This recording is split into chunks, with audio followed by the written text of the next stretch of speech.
does that even mean, Bowers Game Corner? Ahoy there, YouTube! I'm back again today for another game review. Today, very excited to check out the Manhattan Project 2 Minutes to Midnight from Minion Games. This is for 2 to 5 players, ages I'd say 13, 14 plus. It'll take about 90 minutes to 2 hours to play. And in the Manhattan Project 2 Minutes to Midnight, World War III is imminent. People are stockpiling nukes, you're building missile silos and testing your nukes and doing all sorts of various different stuff in this worker placement game. But this is not your typical worker placement game, much like the Manhattan Project was not your typical worker placement game, because you are going to have various different types of workers who will do different things. You're going to have spies, you're going to have buildings. There is tons and tons of moving parts in this game, and I'm going to try and explain all of them to you in this middle part. Just a fair warning, it is a little bit lengthy, but I covered just about everything. But let's open it up, and I'll tell you what I think about it. Alrighty then, we're going to take a look at what should get inside of the Manhattan Project 2 Minutes to Midnight. Obviously, what I have in front of me is a prototype, so take everything you see here with a grain of salt, even though I'm pretty sure the artwork is just about finished. So first and foremost, we have a handy-dandy rule booklet. I'd say it's probably going to be 17 to 20 pages, double-sided. Yours will be full color, full of pictures, illustrations, examples, but even just this version is pretty well done, and just reading through it, I could pretty much figure out how everything works. So thumbs up on the tentative rule booklet. So in Minutes to Midnight, there's a lot going on here. And I don't even have everything in focus. As you can see, there's even more over there. So I'm going to go over all the different things that are in front of you, and then I will try and walk you through a turn or two so you can see how the game is going to work. So when you first start the game, you are going to pick out a color and you're going to get this board right down here. This board is going to have a couple big things on it. First, it's going to have your mainland right here. This is where you're going to be able to place your buildings, and the buildings that you purchase will also let you do actions. It's a worker placement game, so you'll be able to build things and then do the actions right there. Down here at the very bottom is where you're going to keep your workers. And as you can see, you can have a whole bunch of workers if you are able to get them by going up to this board, which I'll talk a little bit about later. Now, what really makes this board unique is the fact that you're also going to have what are called coastal waters over here and airspace, because you will be able to attack your opponents via the water with subs like these guys, or via airspace with your jets and your bombers and whatnot, which will either be 1 strength, 2 strength, 3 strength, or 4th strength. Also, up top right here, which is actually pointing backwards to you, is going to be your third world country. So you have your third world country right here, which other people are going to have their pieces on. So I'm blue, but as you can see, orange and green are on here. And they're going to be fighting to take control of this third world country that is next to you. And that essentially means they're attacking you. They're also going to be putting their nukes there. And how they do that is by going to these spots right here. And I'll talk more about those spots in a little bit.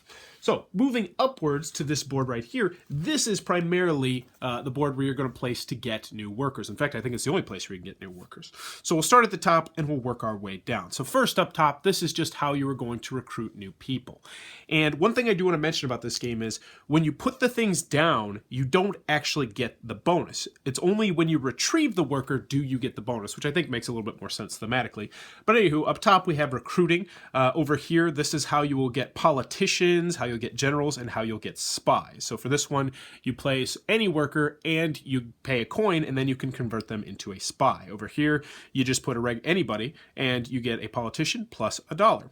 Now on the left side over here, this is going to allow you to get any number of your plain workers from your supply. So for instance, let's say we went here and we paid 4 coins. That means we would be able to get 4 additional workers, which means we would then be able to move this over 4 spaces. Now, one thing I do want to note here is when you put a worker right here, you actually lose the worker. And so it's just kind of like educating them to become someone else. So moving on down, we have taxation. This is where you'll be able to place politicians, and it will give you money. This little symbol means that you'll get $3, but everyone else will also get $1. This one is going to move 1 disc forward or backwards in 2 third world countries, which as I mentioned is this spot right here, because this is going to kind of be a little bit of a race to see who can be in first place in these third world countries, because that will score you points at a certain point during the game and also for end game scoring, which we'll talk a little bit about later. Next, we have the spies right here. Now, spies are going to go, they can go anywhere, just like they can be like a regular laborer, but they also can go to other people's buildings. I mentioned how you're going to be putting buildings right here, this means you get to put a building in someone else's spot, and you can potentially even do it at their level. So if they're really good at building submarines, then you might, take your spy, go over there and build a submarine, because you can build a higher submarine than you could build in your own spot. But that's not completely safe because of this spot called counter espionage. It will make you remove a spy from one of your buildings and activate it yourself. So you essentially just canceled out half of somebody's turn by doing that. When you can pull it off, it feels really good. Last but not least, over here, we have the construction. You put anybody here and you're able to construct a building for free, because the rest of the time it's going to cost you either 1 coin, 2 coin, or 3 coins to build buildings, and we'll talk about that in a second. Last but not least, we have the military track down here, and this is all about taking military action, bringing nukes, putting submarines out, putting people into your airspace or into other people's airspace, and also about getting the precious nukes, which you'll be using throughout the game. So these little symbols right here are called military actions. So if you pay this, you'll be able to do 1 military action, 3 military actions, all pretty self-explanatory, and we'll talk about the military actions in a minute. Proliferation over here lets you place a nuke from your supply on each of your Icbm silos. Icbm silos are going to be a type of building that you can build, and having nukes on those will give you points at the end of the game, once during the game. Over here, you're going to be able to get more nukes. And this shouldn't just be a coin. It should actually be a face and a coin. So you'll be able to do that and then use 1 factory. So that's going to be a track where you're going to be putting a lot of your people. The third board that you'll have out is going to be the purchase board. Now, this is really kind of unique. Oh, gosh, how you do this. So, let's get rid of all of it. So how this works is you are going to be able to purchase the various different buildings, and anything in this row will cost you 1, anything in this row will cost you 2, and anything in this row will cost you 3. But here's the kicker. When you first start the game, you're actually going to completely randomize it into 3 piles. So you might not have any reactors that cost 1. They might all cost 2 and 3. Likewise, you might have everything be really cheap for the factories and not for other things. So it always will be different how much things are going to cost. Another interesting aspect here, and I'll go over the buildings in a few seconds. Actually, you know what? I'll hold back and I'll talk about the buildings separately. So the last board you're going to have out is going to be this board right here. And I lost one of the tiles. So this is where the score tracker is, and it looks really busy. I assure you it's not. So this is the technology tracker right here, and this is going to be the score tracker around the outside. Also, there's going to be a red chip that is going to be going around the board every time you pick up your workers, and I'll explain that a little bit more in a second. But once you get to these 4 different spots, you are going to have various different ways in the game that you'll score. So you might score for your bombers, or how high you are in third world countries, or your ICBMs, or your defense, or various different things. But this is the technology tree, and this will dictate how powerful your subs can be, how powerful your bombers can be, and a couple various other different things, which hopefully I will have time to explain.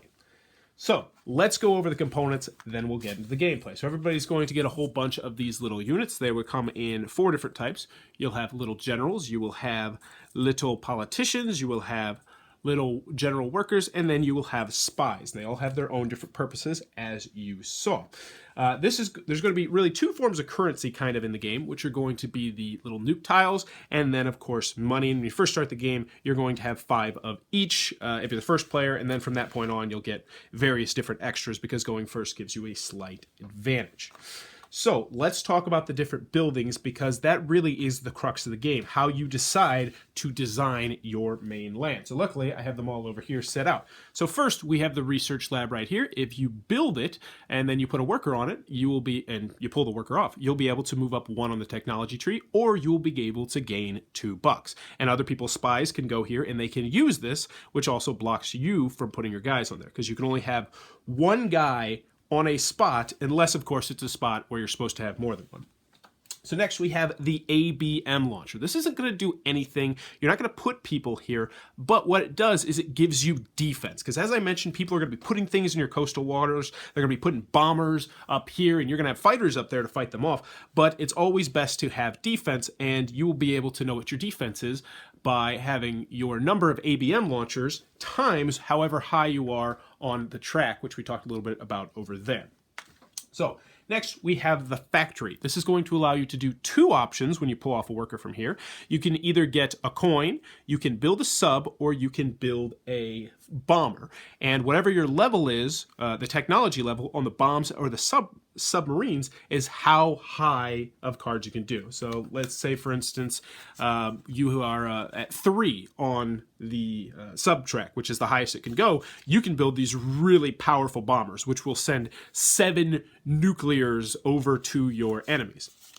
Also, you can kind of bluff people because when you purchase subs, you'll also get these decoy cards. So people will never be quite sure how many nukes might be in their coastal waters because you could bluff them with the decoys. Won't go too much into that, but as I said, there's lots of moving parts in this game. So the factory is going to let you do that, and if you place a spy here on someone else's, then you get to use that action as well, and you also get to use how high they are on the sub track or how they are on the bomber track, which is really quite cool. Next, we have the test sites, and this is going to be a way you're going to be able to score a lot of points. The test site, I mean, you want to test your nuclear bombs, make sure they're working well, will allow you to test up to 7 of your nuclear things. And when you do that, you will immediately gain that many points. So if you put 4 here and test it, then you will gain 4 points. If you put 7 there and test it, you're going to gain 7 points. But that is going to block a spot on your mainland. So you will never be able to use that spot again on your mainland. But throughout the game, during those 4 scoring events we talked a little bit about, which are over there, you'll also gain 3 points if you have the most of those. So having those can be very helpful, especially early and mid game. Next, we have the reactors, which is a great way to get a lot of nuclear power.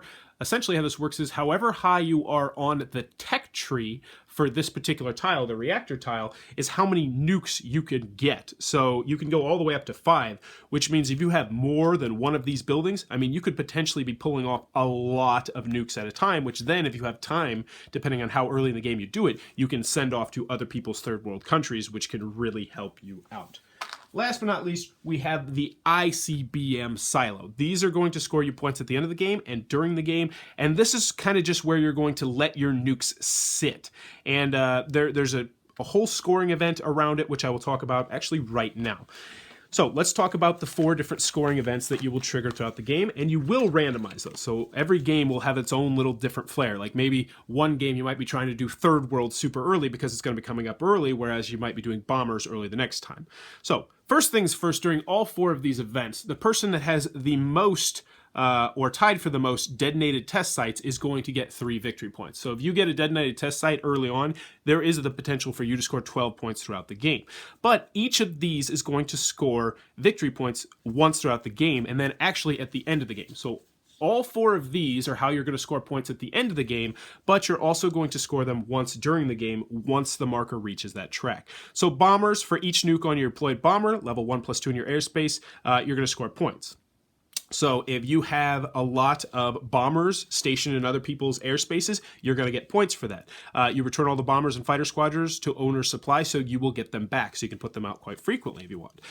Third world countries, you're going to get points if you're leading in a third world country, because that means you have control of that third world country. And no, you can never control your own third world country. That's only between your opponents. Plus 1 victory point for each of your nukes in your opponent's nations, which means if you have this filled up with 10 nukes, you're going to be gaining a lot of points there, plus 3 points for each nation that you control. So by having 10 right here, you would be scoring 13 points, which is a really good chunk of points. Because there's numerous different ways to win the game. Icbm silos, this is going to allow you to get victory points for each of your ICBMs that you have on your spots. Also, if your defense matches or exceeds the ICBMs of your opponent, so if you have high enough defense, you're going to score victory points. Oh, and I forgot to mention the bombers. If there are not any enemy bombers in your airspace, because there are ways that you can get rid of them by getting what are called fighters, which you have to get by building factories, because like I said, lots of stuff going on. You'll be able to get rid of those. And that's, I mean, 7 victory points is a lot. And last but not least, we have the ballistic subs one, where you're going to see if you can get rid if you have more points. If your ABM defense matches or exceeds opponent's nukes in your coastal waters. So if you're getting attacked a lot, then you're going to have to try and get that defense or just suck it up and take those victory points that other people are going to get. You're not going to get them, but they are going to get them. Game doesn't really punish you for not having a defense, but it will reward others for having a good offense, which I like. Spoiler alert. So last but not least, because yeah, we got a lot going on, we talked a little bit about the military actions. So the military actions are right here. You can deploy aircrafts, deploy subs. You can get rid of subs in your water, so that's another military action you can take. You can transport the nukes overseas to these spots as long as you have control of that area. And one thing I do want to mention is if you lose control of an area, then all your nukes go back to you. You don't lose them, but you essentially lose the time and effort it took to get them over there, which is a little bit of a bummer. Also, scoring events, because at the end of the game, once you get to 30 points, if you're playing the short game, because there's a little end track, you can always go to more, longer if you'd like, if you want to play a longer game.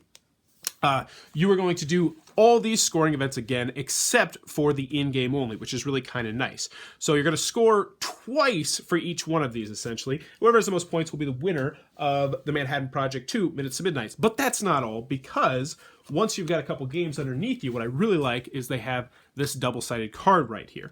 And how this works is, boom, if you want to mix it up a little bit, you will be able to have your own unique country, which will give you your own unique asymmetrical abilities. Now, last but not least, which sounds actually kind of crazy, I'm going to show you exactly what you're going to do on your turn, because you only have two choices to do on your turn. The first thing you can do is you can place workers, and you can make 2 placements. Not place 2 workers necessarily, but make 2 placements, because if you went to these 2 spots, you'd be placing 5 workers. So how you do that? You just take the guy, you go 1, 2. Also, before you place your workers, if you would like, you can purchase a building from over here. And when you purchase a factory, you're going to get a sub or a bomber, and you also will get a fighter squadron, which can only go into your airspace when you take military actions, but it's still nice to have.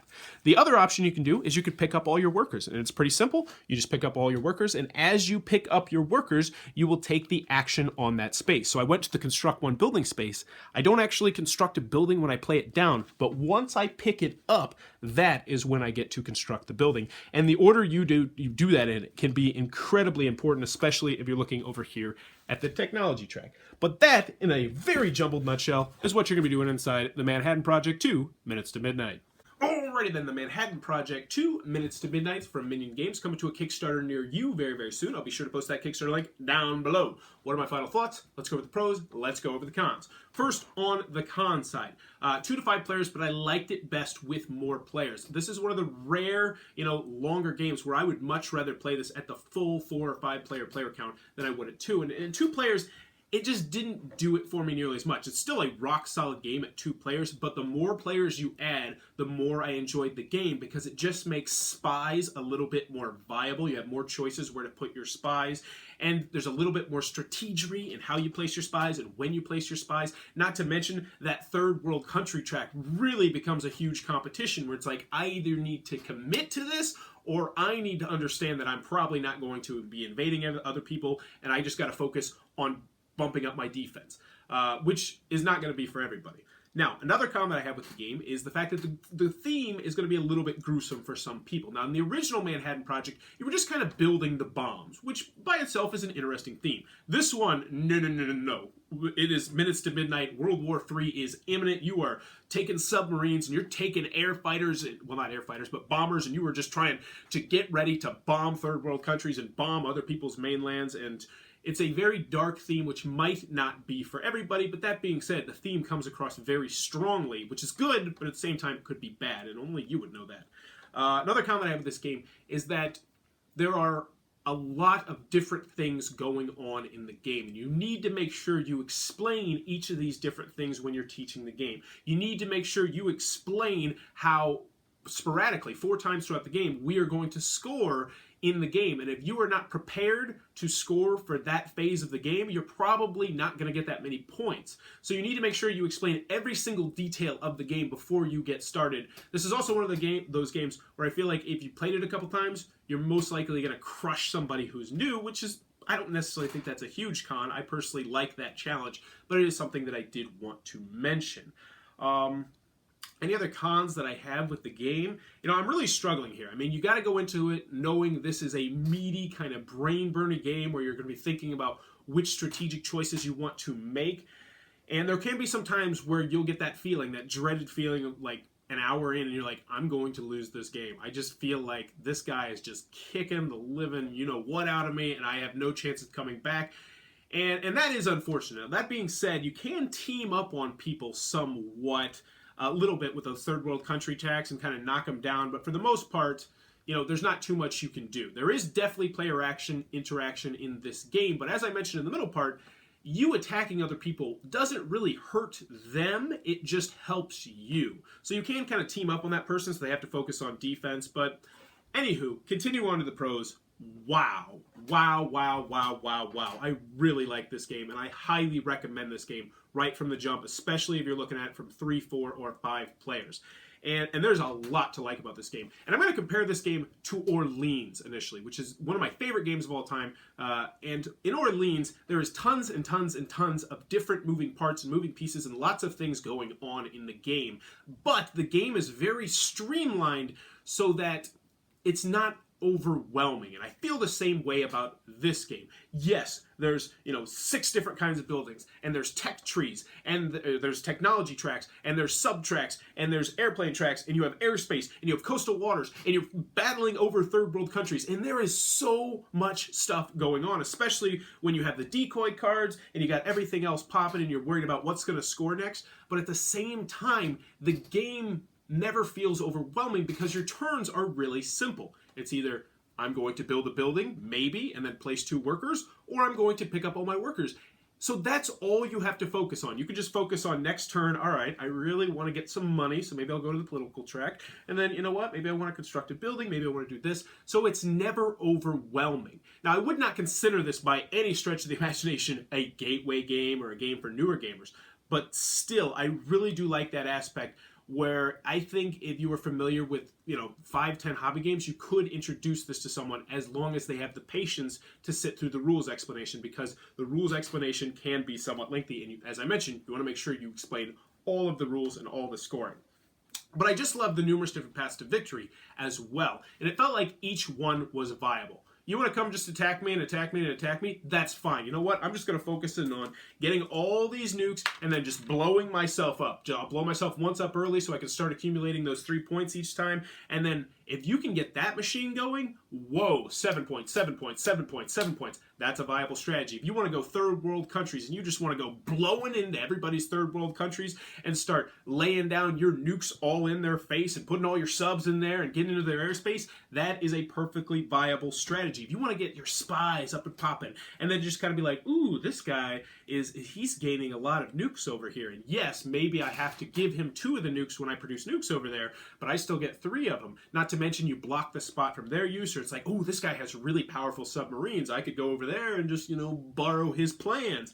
I love how everything works in this game. I love how you have to take military actions in order to do things. Yes, you might have these sweet, powerful submarines and they are ready to go, but if you can't carry out those actions, then they're just going to sit there in front of you and you're like, I need to focus on this, but at the same time I want to focus on that. Now, another thing I really loved about this game was I never felt like there was nothing to do on a turn. I think you can kind of contribute that to the fact that you're only going to be placing 2 workers on your turn. So you're never, and even in a 5-player game, maybe once in a while you feel like that, but for the most part, you always feel like you have options. It's like, ooh, I could go here and I could get more workers, or ooh, I could go here and I could just get money, or ooh, I can go here and I can construct a free building, or I can get this spy, or I can get this general. And I like how that works. I also like how the scoring events are randomized. So each game is going to play a little bit differently. If that third world country comes up early, people are going to be going those politicians early, which means maybe you can focus late game and start working on your generals.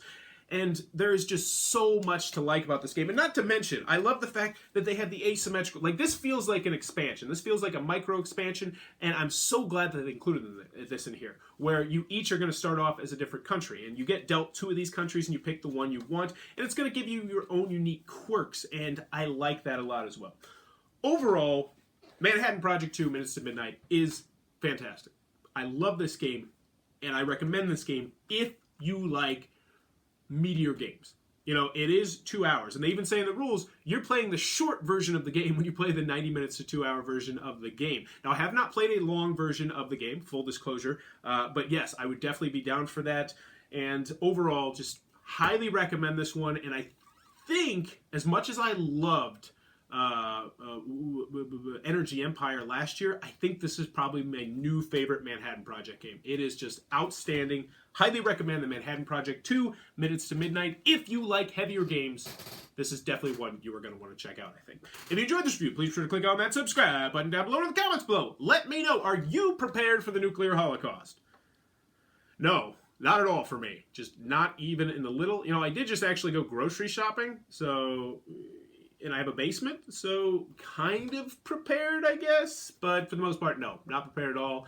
No guns, no stockpiles of water. I do have a stockpile of board games, which I feel like board games in the nuclear apocalypse, or just in any sort of apocalypse, are going to be a great form of currency. And I think that's a really interesting conversation that I actually had with somebody a couple weeks ago, was these board games, their value after an apocalypse goes up exponentially because you don't need electronics or anything like that. They consume a lot of hours. They're going to raise morale exponentially. But let me know in the comments below. Are you prepared for the nuclear apocalypse? And as always, thanks for your time, YouTube.